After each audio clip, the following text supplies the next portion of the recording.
한 지혜로운 사채 대법자가 있었습니다.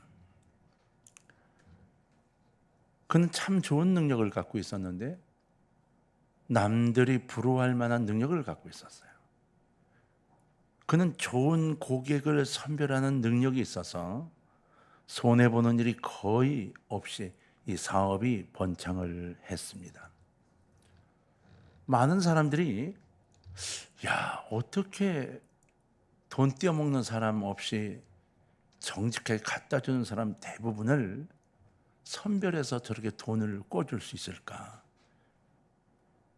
이 아들이 나이가 들어가면서 이 방법을 어떻게 좀 알아야 자기도 아버지 걸 이어받아 좀 잘 해나갈 것 같아서 어느 날 아버지에게 간곡하게 부탁을 했습니다.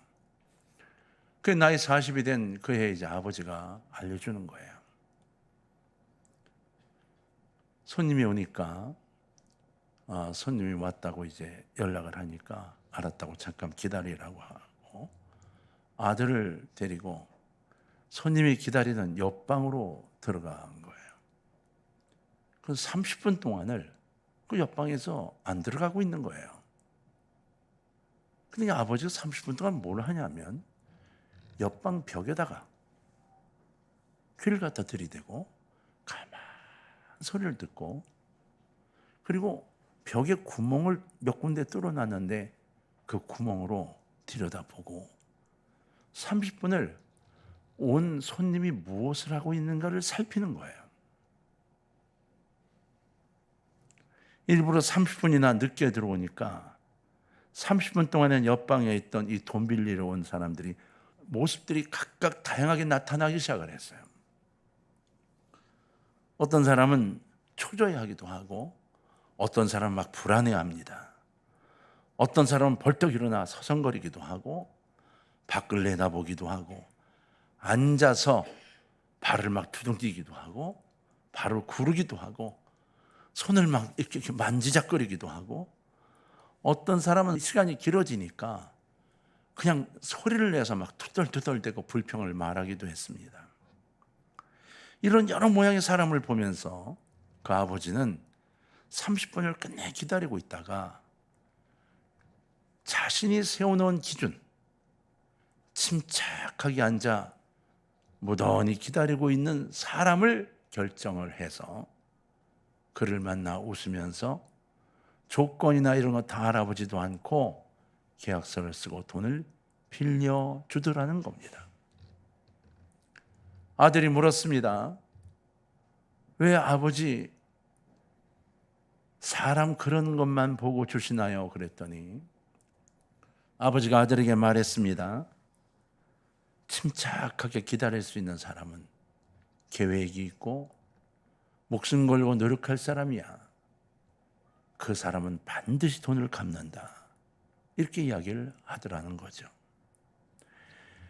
이 지혜로운 대법자는 사채 대법으로 성공을 했죠. 이거는 이 땅을 살아가는 사람의 지혜를 이야기하는 거예요. 문제가 발생했을 때 그 당면한 문제에 대해서 어떻게 대처하느냐, 그리고 어떤 자세로 그 일을 기다리느냐는 굉장히 중요합니다.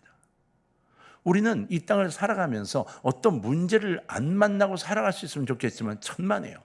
누구 하나라도 문제 없이 살아갈 사람은 없습니다. 미국의 신학자 라인홀트 니버는 이렇게 말했어요. 고칠 수 있는 것에 대해서는 그것을 고칠 수 있는 용기를 주옵소서. 고칠 수 없는 것에 대해서는 그것을 받아들일 수 있는 냉철함을 주시고 그리고 고칠 수 있는 것과 고칠 수 없는 것을 식별하는 지혜를 주옵소서. 이 땅을 이겨나가는 기도를 하면서 이렇게 기도했어요. 그러면서 세 가지를 하나님께 구했어요. 첫째, 하나님 제게 용기를 주옵소서. 두 번째, 냉정한 침착성을 주시고 셋째, 지혜를 주옵소서. 바로 아까 했던 기도, 그 기도 그대로인 겁니다. 이 땅을 살아나가면서 문제를 해결하기 위해서 정말 필요한 세 가지가 있는데 첫째는 주님이 주시는 용기, 두 번째는 이 세상을 바라보면서 냉정하게 지낼 수 있는 침착성. 세 번째는 하나님이 주시는 지혜. 이 세 가지였다고 하는 거예요. 살다 보면 우리는 어떻게 해볼 수 없는 불가능의 일을 만나기도 합니다. 고칠 수도 없고 변화시킬 수도 없는, 그대로 받아들일 수밖에 없는 일들을 만납니다. 세상은 이렇게 말하죠. 하면 돼. 하면 돼. 안 되는 게 어디 있어. 하면 돼. 이렇게 말해요. 그럼 안 되면 되게 해라. 이렇게 말하죠. 그러나 미안하지만 이런 우격다짐으로는 어림도 없습니다. 아무리 해도 안 되는 일이 분명히 있고 수용할 수밖에 없는 어려운 일들이 반드시 있습니다. 결국은 그 불강력적인 일을 어떤 모양으로 수용하냐는 것이 문제인 건데, 우리는 그 문제를 다양한 방법으로 정리해 보려고 애쓰는 잘못된 길을 걸어가기도 합니다. 우리는요, 여러분, 이 땅을 살아가면서 불강력이라는 것이 있어요. 그걸 뛰어넘으려고 했으면 잘못되는 길을 걸어가게 되는 경우가 굉장히 많습니다.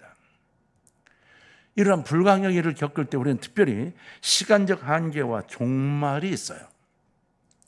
무엇이든지 언제든지 할 수 있는 것이 아니라는 겁니다. 우리에게는 평안한 상황도 있고 전쟁적 상황도 있어요. 건강할 때도 있고 병들 때도 있고 가난할 때도 있고 부할 때도 있어요. 그런데 우리의 삶에 있어서 유년기의 시절에 대해서는 우린 이렇게 말해요. 아직 어리니까. 그리고 너그럽게 봐줍니다. 청년 때는 그래도 도전해보고 지금 싸워야 할 때야, 미래를 봐야 되니까 라고 또 관대하게 대해줍니다. 그런데 장년기가 되잖아요. 그러면 그런 봐줄 수 있는 여건이 없어집니다. 그래서 스스로 책임을 져야 하는 시기가 됐다고 생각들을 해요. 그래서 무조건 묻습니다. 왜 이 일을 제대로 못하느냐고. 맞습니다. 장년이 되면 책임을 져야 할 시기가 된 거예요. 그래서 여러분 유년기나 학생이나 청년기 시대에 여러분들은 최선을 다하는 삶을 배워야 하는 거예요. 여러분도 모르는 사이에 장년기가 되면 누가 봐줄 생각을 하지 않습니다. 특히나 노년기가 되잖아요. 이제 시간이 없습니다. 다시 어떻게 해볼 시간이 별로 없습니다. 심은 대로 거둡니다. 어떤 모습으로 살아왔든지 이제는 심은 대로 거두어 드려야만 하고 그대로 받아들일 수밖에 없게 되어 있다는 거예요. 오늘 본문 말씀은 예수님의 비유로 우리가 깊이 생각을 해야 아주 중요한 문제를 말씀하고 있어요. 옛날에 부자의 재산을 관리해주는 청지기가 있었어요. 이 청지기가 이 돈을 관리를 하다 보니까 배포가 커져서 내 돈인 양 마구잡이로 이제 쓰기 시작을 한 겁니다. 이게 문제가 제기가 되죠. 주인의 돈을 남용한 거예요. 이 사실을 주인이 알고 책망을 했습니다. 2절에 보면 주인이 그를 불러 이르되 내가 네게 대하여 들은 이 말이 어찌 됨이냐. 네가 보던 일을 세마라. 청지기 직무를 계속하지 못하리라 하니 이랬어요. 야, 이제 결산 내봐. 너 하는 이야기를 내가 들었는데 너 하는 짓거리가 잘못됐다는 얘기를 들었어. 이제 결산 내. 이제 끝장 내자. 이런 얘기예요. 결산해서 이제 나에게 인계해. 넌 이제 청지기도 해임이야. 라고 통보를 했다는 거예요. 며칠까지 세면서 다 내고 그날부터 청지기에서 끝나는 거야. 이렇게 이제 기간을 정한 거예요. 여러분, 근데 성경은요, 이 청지기가 나쁜 짓을 하다 이제 망하였도다 이렇게 기록하지 않았습니다. 이때 청지기가 어떤 지혜를 발휘해야 했는가를 우리에게 보여주고 있어요. 그는 청지기를 그만두기 직전 주인에게 빚진 사람들을 일일이 찾아갔습니다. 전표를 들고 찾아가서 상담을 해주었습니다. 그럼 물었습니다. 넌 얼마를 빚졌지? 기름 100말입니다. 가만 보자. 아무기 100말. 이거 자 쭉 적어놓고 네가 여기다 써. 80이라고 써. 80으로 줄여준 거죠. 넌 얼마나지? 50인데 50 지어 20으로 30으로 써. 다 줄여준 겁니다. 왜요? 성경에 뭐라고 되어 있어요? 내가 청지기를 그만두고 나면 이제 힘이 없어서 어디 다른 일을 할 수도 없고 또 무슨 일을 하자니 창피해 죽겠고 어떻게 하면 좋을까? 그래, 이렇게 하자. 내가 줄여줘서 그들이 고마움을 갖게 하고 나중에 그들을 찾아가면 그들이 고마워 나를 대접할 수 있도록 만들자. 이렇게 생각한 거예요. 내 돈 가지고요? 아니요. 주인 돈 가지고요. 아직 시간이 남아있을 동안에 내가 종말이 왔어. 이제 종말이 왔으니까 시간이 남아있는 동안에 이 방법을 찾아보자라고 최선의 지혜를 발휘했다는 겁니다. 근데 여러분, 오늘 우리가 바라볼 사람은 이 사람이 아닙니다. 이 청직이, 이 나쁜 놈이, 어이구, 이게 아니고 주인의 반응이에요. 청직의 행동은 분명히 남의 재산을 횡령하는 거예요. 직무유기입니다. 그럼에도 불구하고 주인은 이 사람을 가리켜 지혜롭다고 칭찬했어요. 우리의 상식으로는 칭찬거려 되겠어요? 그러나 주인의 판단 기준은 달랐습니다. 그는 청직이 가진 지혜를 굉장히 높게 평가했어요. 여기서는 종말론적 지혜, 곧 마지막 시대적 지혜에 대해서 생각해보지 않을 수가 없습니다. 청직이란 헬라어로 오이코스모스라는 단어를 사용하는데요, 그게 주어진 타율과 자율의 반반인 모습을 이야기해요. 내가 자율적으로 일하는 것과 주인의 일을 맡는 것이 반반, 그래서 내가 그 일을 감당해 가는 걸 말합니다. 어디까지나 주인에게 예속된 사람이지만 동시에 자기 수하에 많은 사람을 두고 그들을 명령하고 그들을 이끌고 가는 거예요. 재산을 관리하는 집사인 겁니다. 주인의 재산을 가지고 상당한 권리를 행사하는 존재인데, 그런데 오늘 주인이 와서 네가 잘못하고 있어, 너에 대한 소문이 좋지 않은데 어떻게 된 거냐? 라고 그의 행위에 대한 심판을 할 때 그 청지기는 본문에 보는 대로 자신의 미래를 위해 지혜로운 처신을 하였던 겁니다. 그렇다면 우리는 오늘 그가 했던 처신 중에 지혜롭다는 처신을 좀 살펴볼 필요가 있지 않겠냐는 거예요. 특히나 말세론적 시대에 어떻게 진짜 지혜로운 것인가를 살펴봐야 하는 거죠. 지금 이 시대의 이야기입니다. 첫 번째, 자, 한번 따라 할까요? 잘못을 시인했다. 이 청지기는 다른 말 아무것도 하지 않았어요. 주인의 판결에 대해서 그는 이의를 제기하지 않았어요. 주인님 실은 그게 아니고요, 핑계도 대지 않았어요. 그냥 끝났구나. 그리고는 그 질책을 받은 그대로 변명하지 않고 받아들였습니다. 책임을 남에게 전가하지도 않았습니다. 구구하게 변명하지 않았습니다. 그냥 즉시 잘못을 인정했습니다. 근래의 사건들을 보면 하나의 사건이 발생했을 때, 요즘 우리 사건을 보세요. 그 원인과 진원지, 그 근본 뿌리를 찾아보려고 얼마나 애들을 써요. 그죠? 국회 청문회도 하고 법원에서 대법원까지 3년 4년 가고, 어떤 사건 하나 나면 몇 년씩 갑니다. 정치적인 것들은 10년도 가는 게 있어요. 근데 여러분, 그럼에도 불구하고 해결이 안 됩니다. 다 오리무중입니다.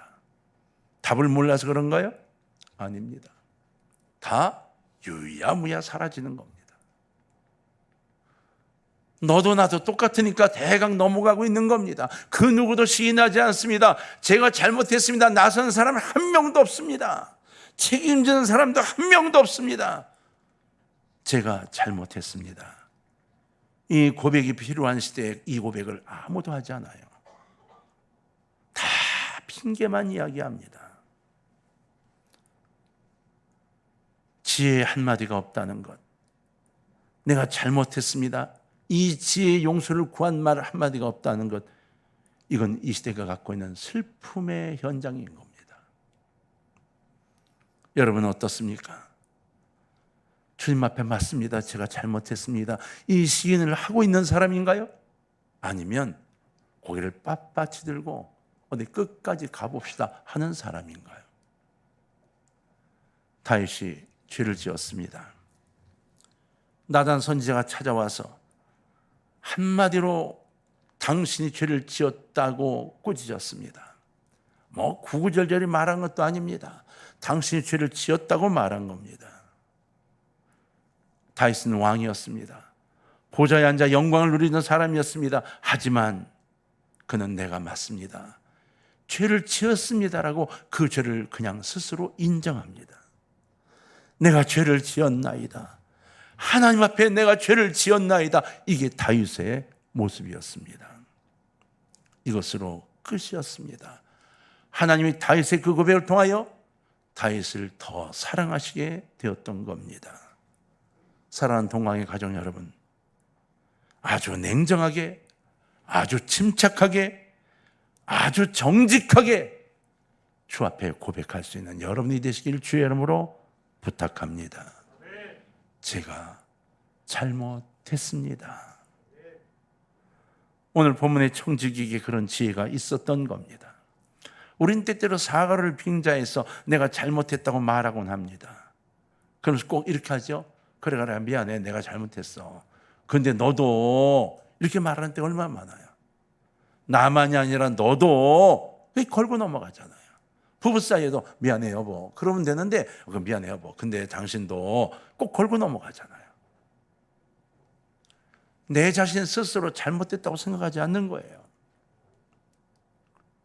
그래서 다시 또 싸우고 또 싸우게 됩니다. 이것이 문제입니다. 청지기는 군말 없이 자신의 잘못을 인정하는 지혜를 가지고 있었습니다. 그러자 권리와 지혜를 빼앗기는 시간이 왔을 때 그 직분을 이용하여 지혜를 발휘할 수 있도록 되어진 겁니다. 주인이 이렇게 말했습니다. 네가 네 직분을 더 이상 가지지 못할 거야 라고 분명히 선을 그었어요. 당연한 일로 받아들였죠. 왜요? 처음부터 내 것이 아니니까요. 그리고 내가 잘못했으니까요.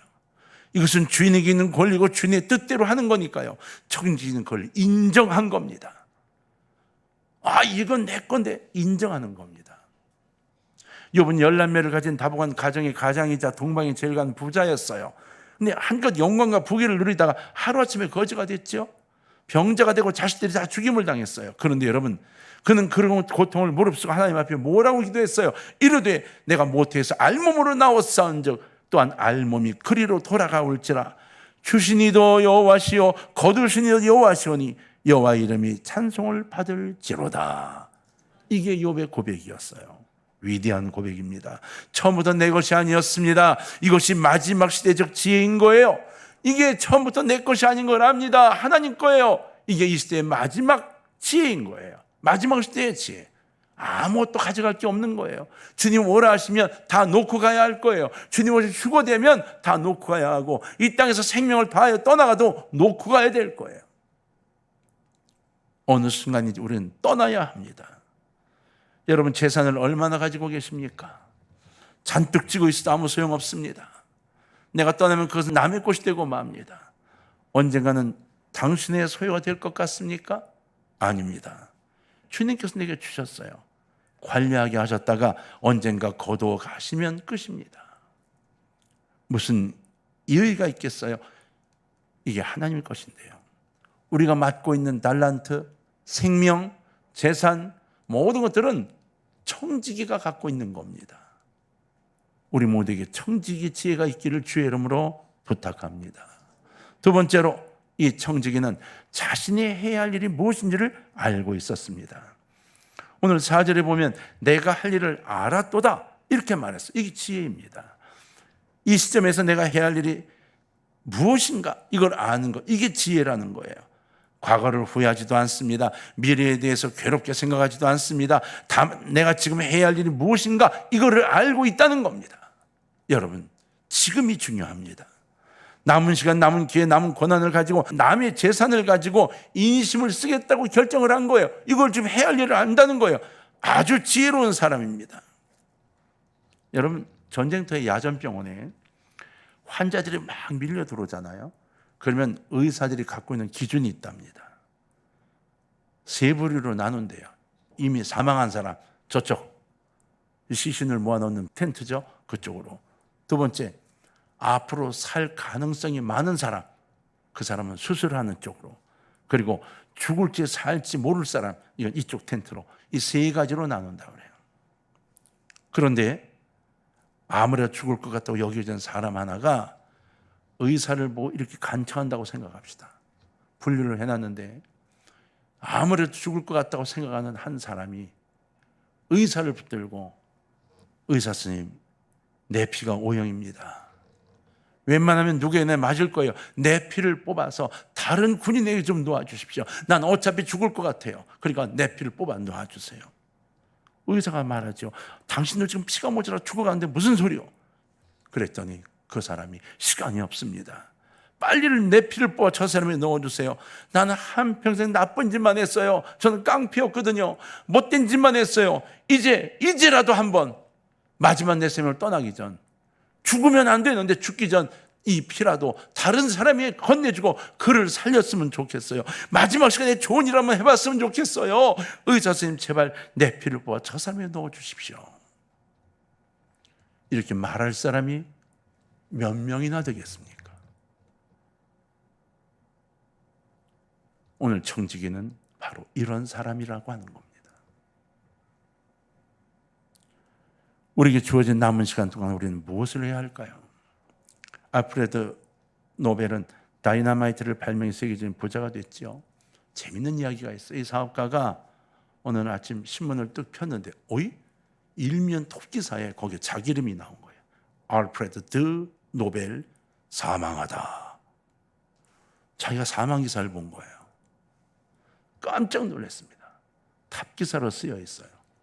멀쩡하게 살아있는데, 근데 그 기사 밑에 조금 가느다란 글씨로, 중간 글씨로 보충 설명이 되어 있는데, 죽음의 발명가, 파괴의 발명가, 다이너마이트의 발명가, 죽다, 이렇게 써 있는 거예요. 이게 노벨에게 충격이었습니다.